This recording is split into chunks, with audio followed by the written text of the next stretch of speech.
राजनीतिक दृष्टि से बेहद महत्वपूर्ण उत्तर प्रदेश विधानसभा चुनाव की लगभग 2 महीने लंबी चली कवायद के बाद अब सारी निगाहें चुनाव नतीजों पर टिक गई हैं। राज्य की 403 सीटों के लिए 7 चरणों में हुए चुनाव के परिणाम वीरवार को घोषित किए जाएंगे।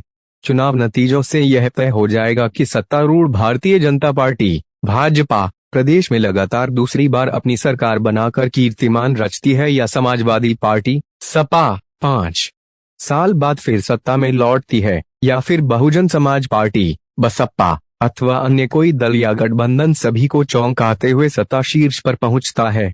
चुनाव परिणाम से यह भी तय होगा कि कांग्रेस महासचिव प्रियंका गांधी की नई तरह की राजनीति रंग लाएगी, सपा मुखिया अखिलेश यादव की अपील परवान चढ़ेगी या फिर भाजपा का करिश्मा एक बार फिर अपना जादू दिखाएगा। राज्य निर्वाचन अधिकारी कार्यालय से मिली जानकारी के मुताबिक प्रदेश विधानसभा चुनाव की मतगणना राज्य के सभी 75 जिलों में सुबह 8 बजे शुरू होगी। सबसे पहले पोस्टल बैलेट की गिनती होगी, उसके बाद इलेक्ट्रॉनिक वोटिंग मशीन ईवीएम में पड़े मतों की गणना की जाएगी। निर्वाचन आयोग के एक अधिकारी ने बताया कि मतगणना स्थल पर कोविड-19 प्रोटोकॉल का पालन करने के लिए सैनिटाइजर, मास्क, ग्लव्स और थर्मल स्कैनर की व्यवस्था की गई है।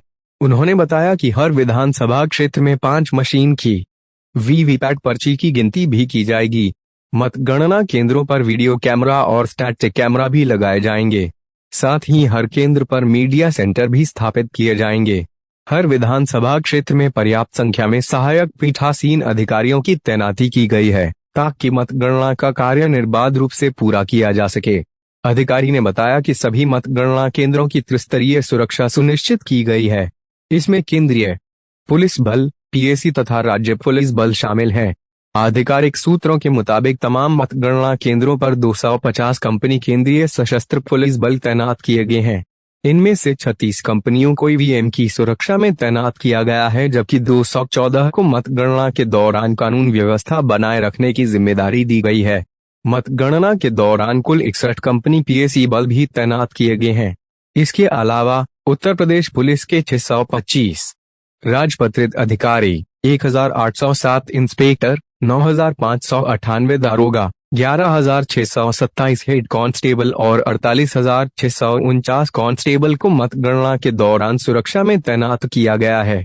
उत्तर प्रदेश के चुनावी घमासान के बाद इलेक्ट्रॉनिक वोटिंग मशीनों की निगरानी को लेकर भी विपक्षी दल काफी सतर्क हैं और उन्होंने विभिन्न जिलों में मशीनों के रखे जाने वाले स्थलों के बाहर बाकायदा अपने कैंप लगाकर निगरानी शुरू कर दी है। मंगलवार को सपा अध्यक्ष और उत्तर प्रदेश के पूर्व मुख्यमंत्री अखिलेश यादव ने वाराणसी में मतगणना के दौरान धांधली करने के मकसद से 3 ट्रकों से ईवीएम ले जाए जाने का आरोप लगाते हुए कहा कि सत्तारूढ़ भाजपा मतदाताओं के वोट चुराने की कोशिश कर रही है। हालांकि चुनाव आयोग ने इसे गलत और अफवाह बताते हुए स्पष्ट किया कि वे मशीन मतगणना ड्यूटी में लगाए गए कर्मियों को प्रशिक्षण देने के लिए ले जाई जा रही थी।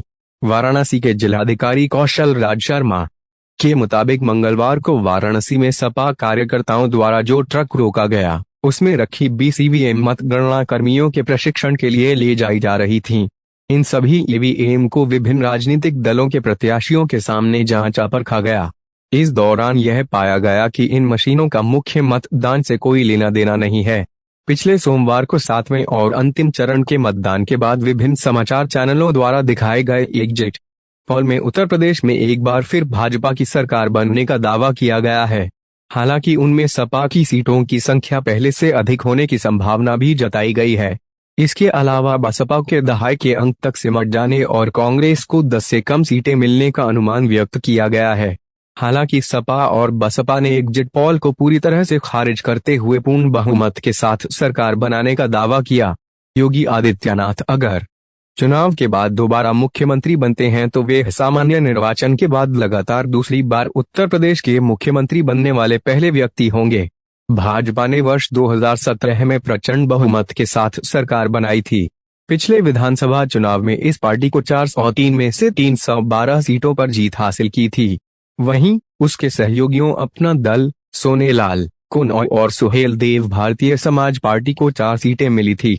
भाजपा ने इस बार अपना दल, सोनेलाल और निषाद पार्टी के साथ गठबंधन कर चुनाव लड़ा, जबकि सपा अध्यक्ष अखिलेश यादव ने इस बार राष्ट्रीय लोक दल तथा सुहेल देव भारतीय समाज पार्टी समेत कई क्षेत्रीय दलों से गठबंधन किया है।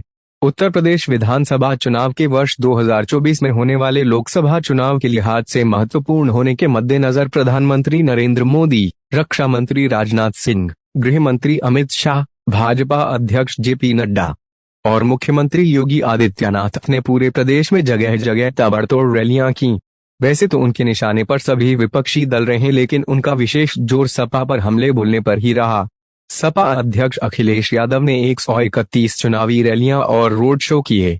हालांकि बसपा अध्यक्ष मायावती देर से चुनाव मैदान में उतरी, मगर उन्होंने प्रमुख स्थानों पर पार्टी प्रत्याशियों के पक्ष में रैलियां की।